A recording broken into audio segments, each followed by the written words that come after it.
Happy birthday to you. এই মেয়ে, তোমার সমস্যা কি? হ্যাঁ, লজ্জা শরম নাই তোমার? না, লজ্জা নাই। আর ভালোবাসার মানুষের জন্য কিসের লজ্জা? এই তুমি এই ভালোবাসি ভালোবাসি খেলাটা বন্ধ করবা। হ্যাঁ, এগুলো আমি আর নিতে পারতেছি না, বলে দিলাম। এগুলো একটা টাইমে অনেক সহ্য করতে, আমি আর পারবো না সহ্য করতে। তোমরা সবাই একই রকম। তুমি আমাকে আর আর কি বলবা যে তুমি সবার মতো না? তোমরা সবাই একই রকম। আর কোনোদিন তুমি আমার সামনে আসবে না, বলে দিচ্ছি। তোমাদের এই নিষ্ঠুর পৃথিবীতে আমি বারবার প্রতারিত হওয়ার জন্য জন্মাইনি। আমি আজ পর্যন্ত যা কিছু শিখেছি সবই তাদের প্রতারণা আর অবহেলা থেকে শিখেছি।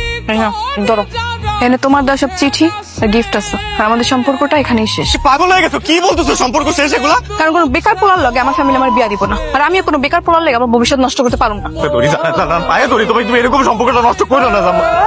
একটা সময় সারা জীবনের জন্য থাকতে চেয়েছিলাম, কিন্তু তোমার বেকারত্ব আমাদের সম্পর্কটা শেষ করে দিচ্ছে। তাই তোমার জীবন থেকে চলে যাওয়াটা এখন আমার জন্য জরুরি হয়ে গেছে। একদম আমার পিছনে আর আসবা না। জানো আমার কথাটা একটু শোনো, একটু শোনো।